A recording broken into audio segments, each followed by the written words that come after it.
سے ممکن ہے کچھ اسکالر یہاں کے کہیں کہ اچھا حضرت عمر کا تو فلاں فیصلہ ہے، وہ فلاں فقیہ نے نہیں مانا، فلاں صحابی نے نہیں مانا، تو آپ ہر بات تو عمر کی ویسے بھی نہیں مانتے. کچھ مسائل ہوں گے نکالے جا سکتے ہیں. ہم کہہ رہے ہیں یہ وہ مسئلہ ہے، حضرت عمر کی اس بات کو تمام صحابہ نے مانا، عثمان نے، علی نے، عبداللہ بن مسعود نے، حضرت عائشہ نے، پوری دنیا میں مشرق مغرب شمال جنوب تراویح کا انعقاد کیا ہو گیا، شروع ہو گیا اور تواتر کے ساتھ آج تک چلا آ رہا ہے. السلام علیکم دوستو، آپ نے ویڈیو دیکھ لی ہوگی مفتی طارق مسعود صاحب کی. اس ویڈیو میں ان کا یہ کہنا ہے کہ حضرت عمر فاروق رضی اللہ تعالیٰ عنہ نے جب یہ سلسلہ شروع کیا تھا، یعنی انہوں نے صحابہ کی ڈیوٹی لگائی تھی حضرت ابی بن کعب اور تمیم داری کی، وہ لوگوں کو جماعت کے ساتھ قیام اللیل کروائیں. اس کے بعد جتنے بھی صحابہ، حضرت عبداللہ ابن مسعود اور حضرت عائشہ اور دیگر جتنے بھی صحابہ جو تھے، تمام صحابہ نے اس بات پر عمل کیا اور انہوں نے تراویح پڑھنا شروع کر دی. اور مفتی صاحب کا یہ بھی کہنا ہے کہ یہ تواتر سے یہ سلسلہ جو ہے یہ چلتا آ رہا ہے. تمام صحابہ نے اس بات کو مانا اور انہوں نے تراویح پڑھنا جو ہے وہ شروع کر دی. دوستو، یہ جو مفتی طارق مسعود صاحب نے یہ بات کی ہے کہ یہ تراویح کا جو سلسلہ حضرت عمر فاروق نے شروع کیا تھا، اس کے بعد تمام جتنے بھی صحابہ کرام ہیں انہوں نے اس بات کو تسلیم کیا اور تراویح قیام اللیل جو پڑھنا شروع کر دی ایک امام کے پیچھے. تو دوستو، یہ بات بالکل غلط ہے. آئیے ہم دیکھتے ہیں حضرت عمر فاروق کے گھر سے کہ ان کے جو بیٹے ہیں حضرت عبداللہ ابن عمر، انہوں نے اپنے باپ حضرت عمر سے اختلاف کیا. انہوں نے نہ تو جماعت کے ساتھ قیام اللیل کیا یعنی تراویح پڑھی، اور نہ وہ دوسروں کو کہتے تھے کہ آپ جماعت کے ساتھ تراویح پڑھو. اور یہاں تک کہ بہت سے صحابہ جو ہیں وہ مسجد میں جماعت ہوتی تھی، اس کے باوجود جو ہے وہ اپنی الگ سے قیام اللیل پڑھا کرتے تھے اور تراویح پڑھا کرتے تھے. دوستو، جو مفتی طارق مسعود صاحب نے بات کی ہے یہ بالکل بے سند بات کی ہے، اپنے آپ سے ایک بات کو ایڈ کیا ہے، ایسا ہرگز نہیں ہے. آئیے ہم حدیث کی طرف چلتے ہیں جن حدیثوں میں حضرت عبداللہ ابن عمر جو حضرت عمر فاروق رضی اللہ تعالیٰ عنہ کے بیٹے تھے، انہوں نے اپنے باپ سے اختلاف کیا. دوستو، ایک بات سمجھ لیں کہ قیام اللیل کا لفظ یہ استعمال ہوا ہے احادیثوں میں، جس کو ہم نماز تراویح بھی کہتے ہیں. دوستو، یہ نماز تراویح کا جو لفظ ہے یہ محدثین نے اخذ کیا ہے. حدیث میں ہمیں تراویح کا لفظ نہیں ملتا بلکہ قیام اللیل کا لفظ ملتا ہے. دوستو، نماز تراویح کا لفظ استعمال اس لیے میں کر رہا ہوں کیونکہ عرف عام میں یہ تراویح کا لفظ جو ہے یہ مشہور ہوا ہے. مصنف ابن ابی شیبہ ایک کتاب ہے، یہ کتاب انہوں نے لکھی ہے جو امام بخاری کے بھی استاد ہیں. مصنف ابن ابی شیبہ میں باقاعدہ ایک باب ہے، اس کی ہیڈنگ میں یہ لکھا ہے کہ وہ صحابہ کرام جو جماعت کے ساتھ قیام اللیل رمضان میں نہیں کیا کرتے تھے بلکہ الگ سے کیا کرتے تھے. حضرت نافع فرماتے ہیں کہ حضرت عبداللہ ابن عمر لوگوں کے ساتھ قیام اللیل نہیں کیا کرتے تھے، یعنی تراویح لوگوں کے ساتھ وہ نہیں پڑھا کرتے تھے، الگ سے پڑھا کرتے تھے.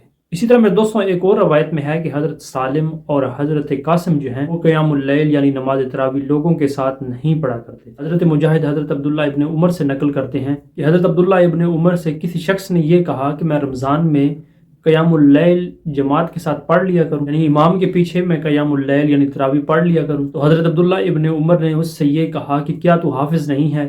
تو اس شخص نے کہا کہ ہاں میں حافظ ہوں. تو حضرت عبداللہ ابن عمر نے فرمایا کیا تو گدھے کی طرح کھڑا رہے گا، تو اپنے گھر میں نماز پڑھ. دوستو، اس روایت سے ہمیں یہ ثابت ہوا کہ حضرت عبداللہ ابن عمر جو تھے وہ نہ تو خود جماعت کے ساتھ قیام اللیل کیا کرتے تھے یعنی تراویح پڑھا کرتے تھے، اور نہ ہی دوسروں کو یہ کہتے تھے کہ آپ جماعت کے ساتھ قیام اللیل کرو. اس طرح ان کا یہ کہنا تھا کہ اگر کوئی حافظ ہے، یعنی اگر کسی بندے کو قرآن پاک پڑھنا آتا ہے، وہ حافظ ہے، اس کو چاہیے کہ وہ گھر میں نفلی نماز پڑھے، کیونکہ قیام اللیل جو ہے یہ نفلی نماز ہے، اس کو گھر پڑھنا ہی افضل ہے.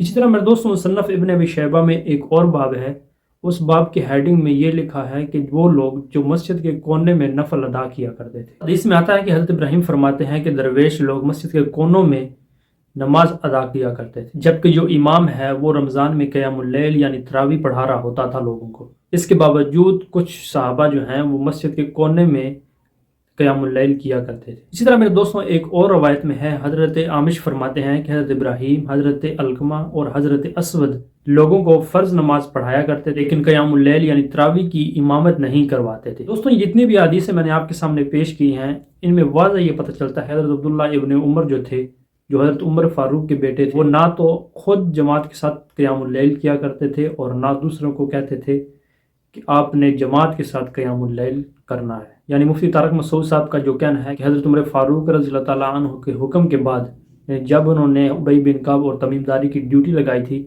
کہ رمضان کو وہ لوگوں کو قیام اللیل کروائیں یعنی تراویح پڑھائیں، اس کے بعد تمام صحابہ جو ہیں وہ اس بات پر انہوں نے عمل کرنا شروع کر دیا.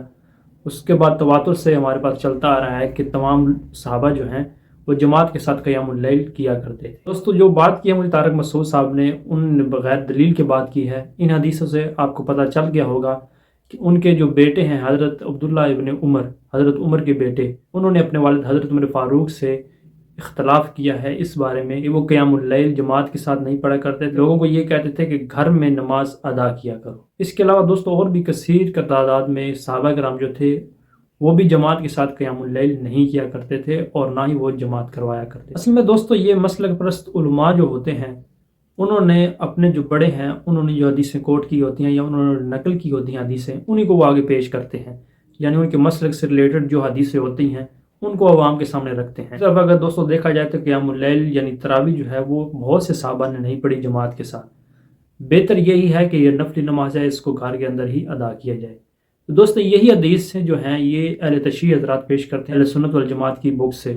ان کا یہ کہنا ہے اہل تشیع حضرات کا، ان پہ بھی ایک جھوٹ باندھا جاتا ہے کہ وہ تراویح قیام اللیل نہیں پڑھتے اہل تشیع حضرات، ایسا بالکل نہیں ہے۔ ان کا بھی یہ کہنا ہے کہ یہ نفلی نماز ہے، قیام اللیل ہے یعنی تراویح یہ ایک نفلی نماز ہے، اس کو گھر پڑھنا ہی افضل ہے۔ دوستو اس ویڈیو سے آپ کو واضح پتہ چل گیا ہوگا کہ نماز تراویح جو ہے اس میں بہت زیادہ اختلافات پائے جاتے ہیں۔ سب سے بڑا اختلاف جو کیا ہے وہ حضرت عبداللہ ابن عمر نے اپنے والد حضرت عمر فاروق رضی اللہ تعالیٰ عنہ سے کیا ہے، لیکن مفتی صاحب کا یہ کہنا ہے، مفتی طارق مسعود صاحب کا، کہ کسی بھی صحابہ عبداللہ ابن مسعود ہو گئے یا اور بھی بہت سے صحابہ ہیں انہوں نے یہ عمل شروع کر دیا جب انہوں نے یہ دیکھا کہ حضرت عمر فاروق رضی اللہ تعالیٰ عنہ جو ہیں انہوں نے جماعت کا اعلان کیا ہے اور لوگوں کو یہ حکم دیا ہے کہ وہ جماعت کے ساتھ قیام اللیل کریں۔ دوستو امید ہے اس ویڈیو کو دیکھنے کے بعد آپ کے علم میں اضافہ ہوا ہوگا۔